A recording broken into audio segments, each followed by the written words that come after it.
Hello, and welcome to Zoom 101. I am your instructor, Raymond.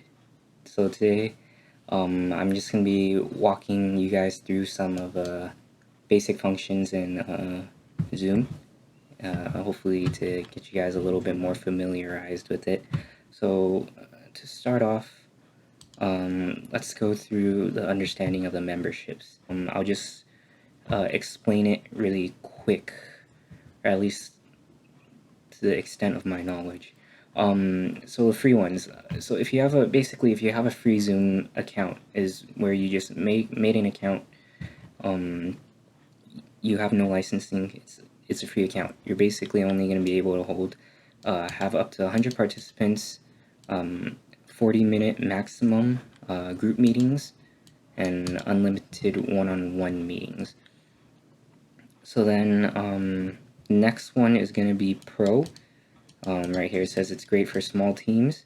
So you can host up to 100 participants, unlimited group meetings, social media streaming, and cloud recording. I think for the most part, for church purposes, we don't need to go anywhere beyond here. As you can see, I'm on the Zoom website. You just go ahead and type in Zoom, and the full plan comparison will give you a breakdown of pretty much what each plan offers. So then, as you can see here, the basic, which is the free one, is only going to be 40 minutes. Meetings, pros will give you 24 hours. So, of course, Sunday school is going to be lasting a little over 40 minutes. So maybe this is something that some teachers can look into. But yeah, you can go through here, this list, and it'll tell you, the benefits that you get if you pay for that plan.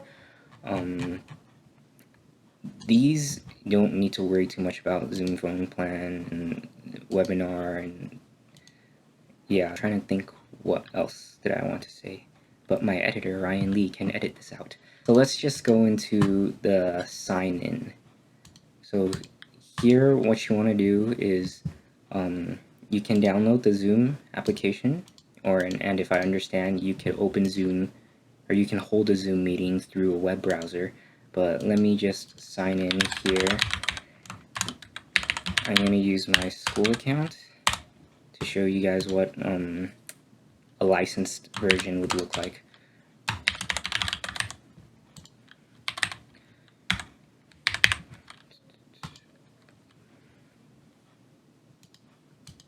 Okay, so you're going to get here, and you're going to be able to see your information. Whoops.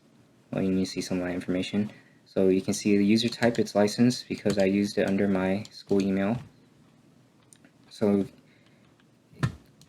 using the Zoom application, or the program on your desktop, isn't going to offer you all the settings capabilities. So you're going to need to go into the web version and log on, and then you'll have access to a lot of the settings. So if I am correct, there was a request in to teach Sunday school teachers how to turn off annotations because some kids were drawing on the shared screen. So for example, you would come here, you could go to your settings, you log in, you go to your settings, and if you scroll down, you should be able to see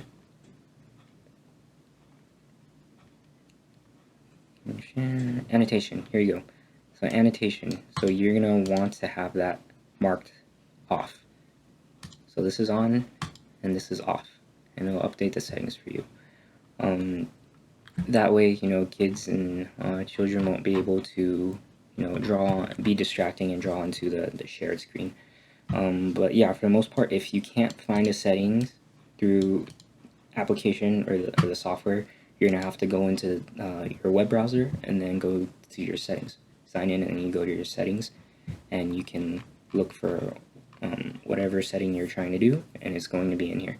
Let's go into the application. So what I mean is, when you download the software and you run it through your Windows desktop, first of all, I recommend to do this. Okay, so to download Zoom and use the application on your Windows desktop.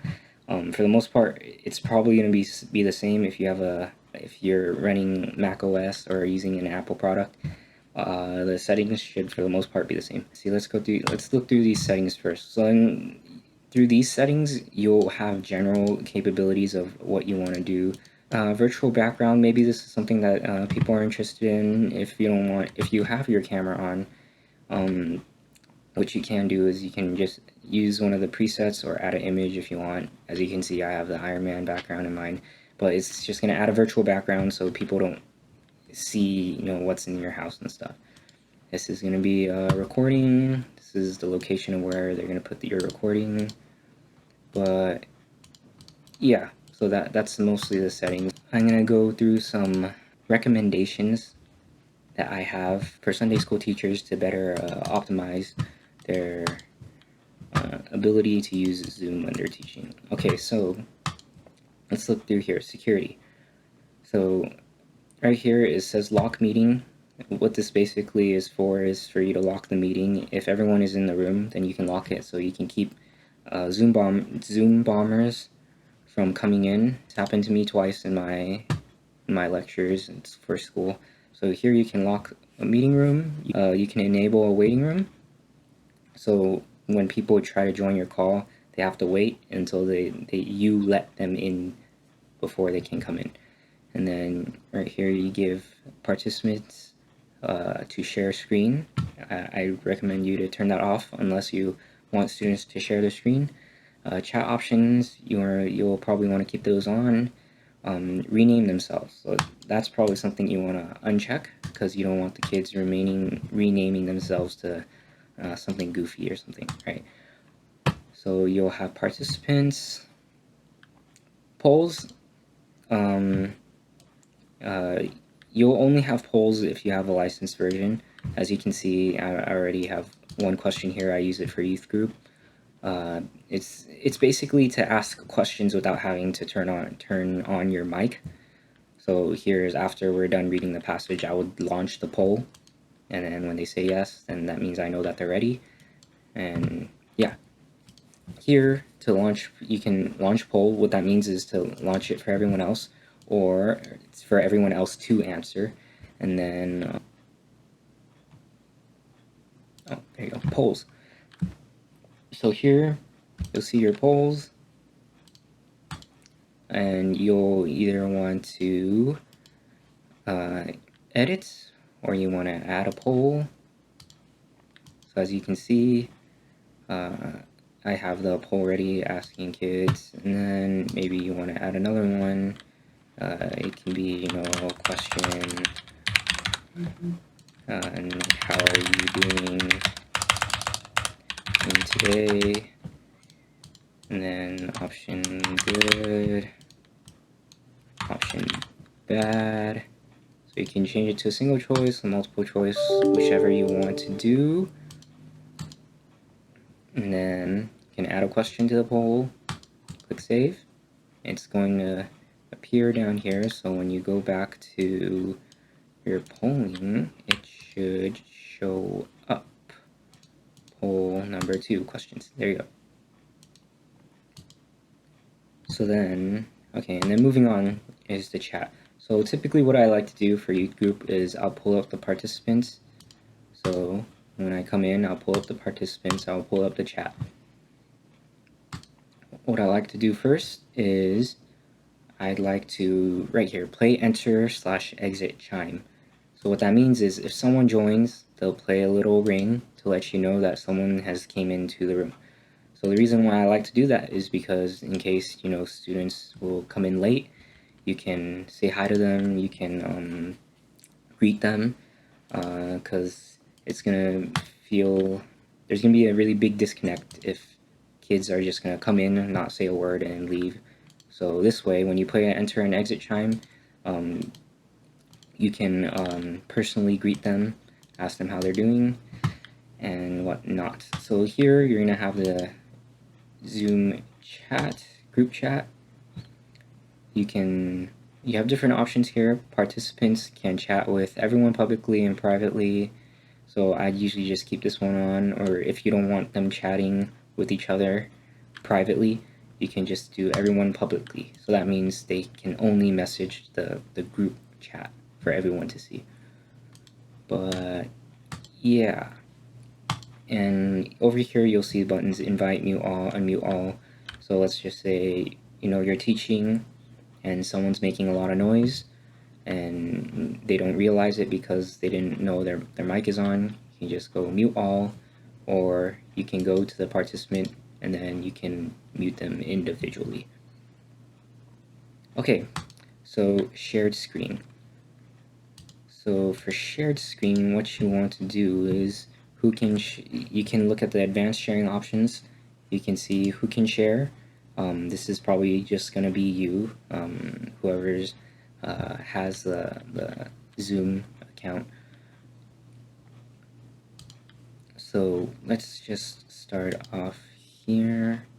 But yeah, so with the shared screen, what you can do is you can have it either open program or Google open. You can share your program that you have opened or a web browser that you have opened. Here are the basic ones. What you can do is, here, let's go through this first. A whiteboard. Maybe this is something that you would be interested in, or teachers would be interested in. So you can come here, and it basically has the whiteboard functions. If you want to type, you can go ahead and type this, or click this text option. You can type. If you want to draw with your mouse, you can draw with your mouse, and eraser. So it's very simple functions that you'll be able to use. And like I taught earlier, if you have the annotations turned off, the kids should not be able to have access to any of this. So that was an example of a whiteboard. So there are other things that you're also capable of doing. You can share like your iPad screen if you want, and then you could use that as a tablet or whatnot. So let's just say you want to share your screen, right? And maybe you want to share a PowerPoint. So here's the thing.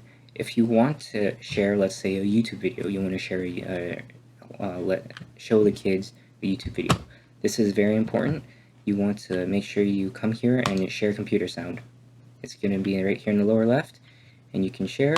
That's to make sure that they are able to hear what's coming from your computer, but also beware if there's notifications that come up in your computer, they should be able to hear that too.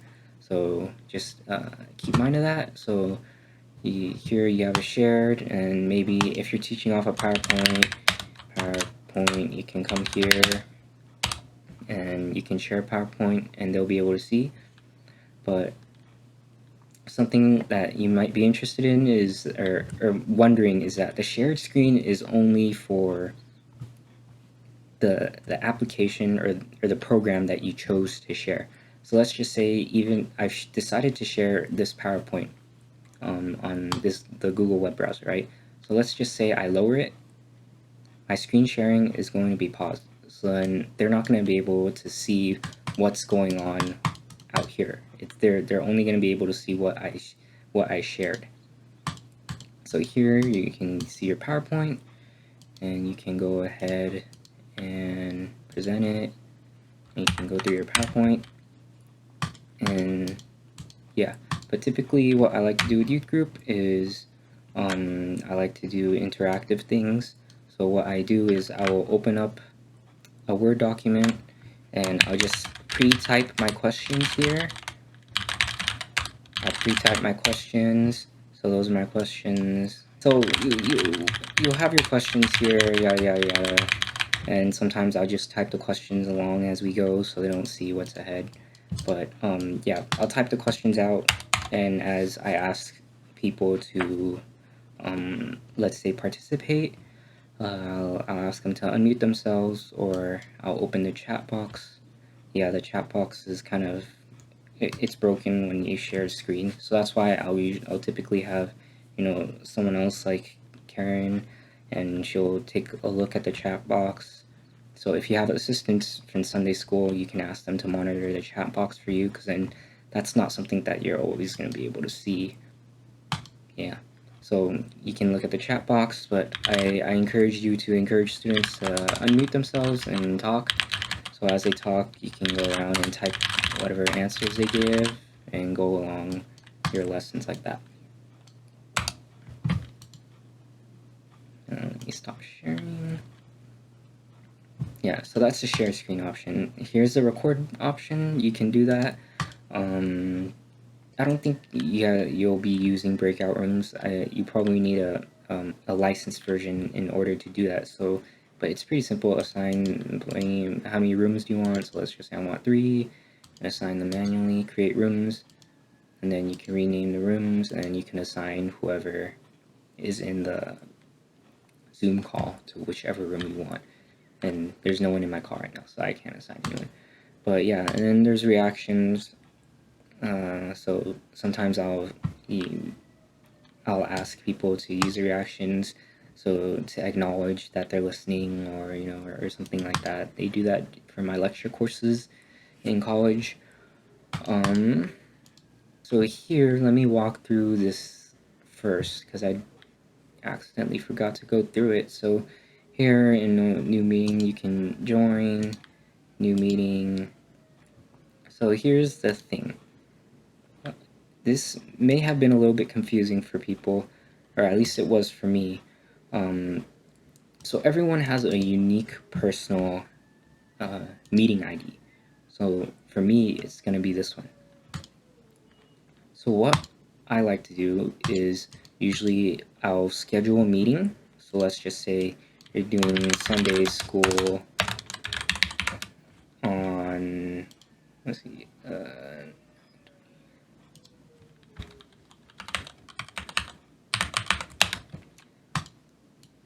9:20 Zoom meeting, right? And then change the time. So what you're doing here is you're scheduling a meeting and then creating a link for that meeting. So here you're going to be able to schedule the time, the duration of it. So obviously that's going to be earlier. Password, you can do that. You should probably do it just in case. So I have a password for mine. Video, host is on, participants on. Audio, so this is for people who want to dial in using their phone or computer audio, so I have this on. Calendar, you can ignore that. Here you can enable waiting room, so if people are trying to join before you've opened the room, then they can do that. Enable join before host. Mute participants upon entry. I tend not to do that. Automatically record when you're on local computer. So here you're done. You can schedule it. And then, what's this? I don't know what this is. Yeah, so you can schedule it and you'll see it here in your home screen. So you can copy the invitation. And what I would usually do is youth group. I can paste it to wherever you're sending it. Maybe you're sending it on mass email, mass text message, whatever it may be. So the significance of this is it's more to give a little bit understanding to the kids and the teachers, because the concept of a personal meeting room isn't. It's difficult to understand. So basically, if let's just say I schedule this for this Sunday, and I schedule another one for next Sunday, the meeting ID is going to be the exact same. It's the exact same room from every single week that you make it. As long as it's from your personal meeting room, then the link that you send will always be the same. So let's say we are looking at the 27th Sunday school. If you schedule class that day with your personal meeting ID, you can still use the meeting ID from the 13th or the 20th, as long as it's the same meeting ID, it's the same room, there's no difference. It's just going to be the same link. But the reason I would recommend you to schedule it every week. The reason why you want to do this is because you can add in this title, and it will make it easier for kids and parents to understand, oh, this is the link for this week, instead of them questioning how come the date for this link is like last month and not this coming Sundays, and they're going to be texting you. Or something that I forgot to mention before was, let's say in the event that there is someone in your Zoom meeting that you did not want in your meeting. So maybe you had a unwelcome guest and maybe they refuse to identify themselves. So what you can do is you can go here. So I logged on using my non-licensed account, my non-school account. So you can come here, you can chat with them privately, ask them to identify themselves before you kick them out. Ask them to start a video, make them host or make them co-host. So for Sunday school teachers, if you want to make your give your assistants a little bit more accessibility to some of the controls, you can do that. You can rename them, put them in waiting room, or remove. So that's probably something that's what you're interested in. If there is an unwelcome guest, you can remove them right here. So you can go to their name, press more, and remove. Or you can just go to their picture, the same process, and click the three dots, and it'll have the same options, and then you could remove, or you can put them in waiting room or anything else. That concludes the desktop version. I'm gonna try to go through the iPad version now, so hopefully you can, for those who aren't using a desktop, you can learn from the iPad, but I definitely recommend you to hop on a desktop and use a desktop. But I'm gonna go ahead and teach you guys from the iPad, and I'll see you there. Okay, so welcome to the iPad version for Zoom. So what you want to do here is you're going to be able to start Zoom. I'm just going to sign in. Okay, there you go. So I've signed in using my personal account, so I'm not on my school account. So from here, obviously it's going to look very similar to the desktop version. The only thing is, like I said, if you're going to use the applications version for it on phones and Androids and tablets, for the most part, you're not going to be able to have access to a lot of the settings. If you use it on tablets and phones, you're going to have to go into the web version if you want to go through the settings. But I'll walk through some of them that they have here. So obviously they have general, your meetings, so you can see always mute microphone, turn off my video, mirror my video, show non-video participants, always show meeting controls. You probably don't want to turn that on. Let's see, use original sound, keep virtual back on. Let's see, contacts, you're not going to need to chat. Keep on, move messages, start at the first unread. Yeah, there's mostly nothing there. Let's see. Yeah, we're mostly done here for that setting. So what you're going to want to do is, if you start a new meeting. Okay, let's see. So obviously, so it's going to be a different personal meeting ID from before because I'm using a different account. As you can see, if you have your iPad on, you're going to let me mute that. You'll have a very similar interface to before. So you're going to see a lot of the general things like chat. You're going to want to open that up periodically to see if there's anyone who's talking on the chat or trying to talk to you in the chat. I know that's a problem with the classes for college. Professors don't read the chat really, and then a lot of students' questions go unanswered. Enable original sound, you're not gonna have to worry about those. Meeting settings. Now this is probably something you're most interested in. So here you're allowed to lock a meeting. So like I said earlier, if everyone that you expected is in the meeting and you're not expecting anyone else, you can lock it to keep Zoom bombers from coming in. You can keep a waiting room so that, if I'm correct, a waiting room is for when people want to come in but you haven't opened the room yet. Technically, they can wait in the waiting room, or it's for someone to, before they enter, they'll need to gain permission from the meeting owner in order for them to come in. You can allow participants to share a screen. You probably don't want to do that. Chat with everyone. No one host everyone publicly, so probably going to want to keep that one publicly. Rename themselves. You're going to want to turn that off to keep kids from distracting each other. They can unmute themselves, mute upon entry. So you can do that option if there's a problem with noisy kids coming into the Zoom and they're forgetting to turn off their mic. So you can do mute upon entry if you'd like.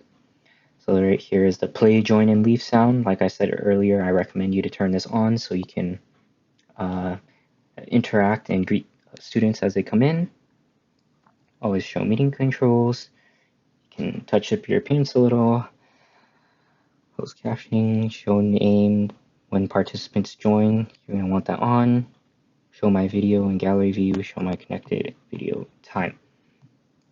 So that's going to be meeting settings.